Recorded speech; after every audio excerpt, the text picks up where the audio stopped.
محترم سامعین، نماز کی کیفیت اور ادائیگی، اس میں آج ہم ہاتھ زیر ناف باندھنے کی سنت بیان کریں گے۔ تو تکبیر تحریمہ کہہ کر دونوں ہاتھ ناف کے نیچے اس طرح باندھے کہ بایاں ہاتھ نیچے رکھ کر دایاں ہاتھ کے انگوٹھے اور چنگلیا سے بائیں ہاتھ کی کلائی کو پکڑ لیں، جبکہ باقی 3 انگلیاں ملا کر کلائی کے اوپر رکھیں۔ اس طرح دیکھیں، ایسے ہاتھ اللہ اکبر کہہ کر یہ ایسے ہاتھ باندھنا ہے۔ یہ دیکھیں، یہ انگوٹھا اور چنگلیا کو ایسے پکڑنا اور 3 انگلیاں سامنے جو ہے وہ لے کر آنی ہے۔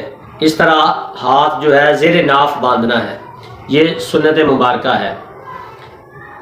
تو بعض لوگ تکبیر تحریمہ کہنے کے بعد پہلے ہاتھ نیچے لٹکا دیتے ہیں، یعنی کہ اس طرح ایسے ہاتھ نیچے لٹکا دیتے ہیں۔ یہ طریقہ ٹھیک نہیں، یہ مکروہ ہے، بلکہ ہاتھ کانوں کی لو تک اٹھانے کے بعد سیدھے ناف کے نیچے لا کر بلا تاخیر فوراً باندھ لیں، یہی سنت ہے۔ تو محترم سامعین، قیام میں ہاتھ باندھنے کے بارے میں احادیث مبارکہ سماعت فرمائے۔ سیدنا سہیل بن سعد سعدی رضی اللہ تعالیٰ عنہ نے فرمایا کہ عہد نبوی میں لوگوں کو حکم دیا جاتا تھا کہ نماز میں آدمی اپنے دائیں ہاتھ کو بائیں ہاتھ کی کلائی پر رکھے اور ہاتھ زیر ناف باندھے۔ دوسری حدیث مبارکہ، پیارے آقا صلی اللہ علیہ وسلم نے دائیں ہاتھ کو بائیں ہاتھ پر رکھا۔ تیسری حدیث مبارکہ، پیارے آقا صلی اللہ علیہ وسلم ہمیں نماز پڑھاتے تھے، صحابہ کرام فرماتے ہیں، تو اپنے دائیں ہاتھ سے بائیں ہاتھ کو پکڑتے تھے، یہی سنت ہے۔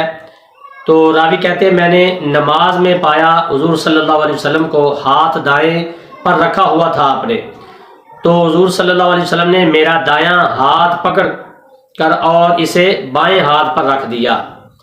تو حدیث مبارکہ میں آتا ہے کہ آپ صلی اللہ علیہ وسلم کو نماز میں اپنا دایاں ہاتھ مبارک بائیں ہاتھ مبارک پر ناف کے نیچے رکھتے ہوئے دیکھا۔ یہ بھی حدیث مبارکہ ہے کہ نماز میں ناف کے نیچے ہاتھ پر ہاتھ رکھا جائے۔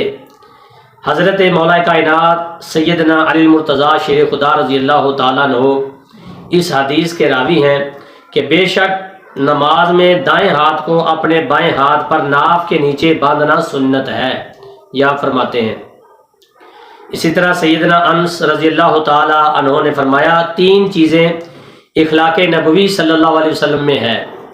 نمبر 1، روزہ جلدی افطار کرنا اور دیر سے سحری کرنا، نماز میں ناف کے نیچے دایاں ہاتھ بائیں ہاتھ پر رکھنا۔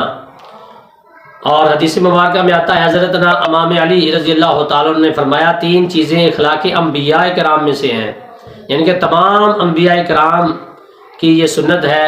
روزہ جلدی افطار کرنا جب وقت ہو جائے، سحری دیر سے کھانا، اور نماز جو ہے دائیں ہاتھ کو بائیں ہاتھ پر رکھنا ناف کے نیچے، یہ تمام انبیاء کرام کی سنت ہے۔ حدیث مبارکہ میں آتا ہے، حضرت سیدنا ابو مجرا تابعی علیہ الرحمہ نے فرمایا کہ سیدھے ہاتھ کی ہتھیلی کو بائیں ہاتھ کی پشت پر ناف کے نیچے رکھے۔ ہاتھ باندھنے کا یہی طریقہ سیدنا امام ابراہیم نخعی تابعی علیہ الرحمہ کا ہے، جسے امام بخاری رحمۃ اللہ علیہ و امام مسلم رحمۃ اللہ علیہ کے استاد الحدیث حضرت امام ابو بکر بن ابی شیبہ رحمۃ اللہ علیہ اپنی کتاب مصنف ابن ابی شیبہ میں جو ہے جلد 1 صفحہ 390 میں لکھتے ہیں، اور آثار السننین میں بھی یہ حدیث موجود ہے۔ سیدنا امام محمد نے فرمایا، دائیں ہاتھ کی ہتھیلی بائیں ہاتھ کے اوپر باندھ کر ناف کے نیچے رکھے، ہاتھ کا بندھن ہتھیلی کے درمیان ہو جائے۔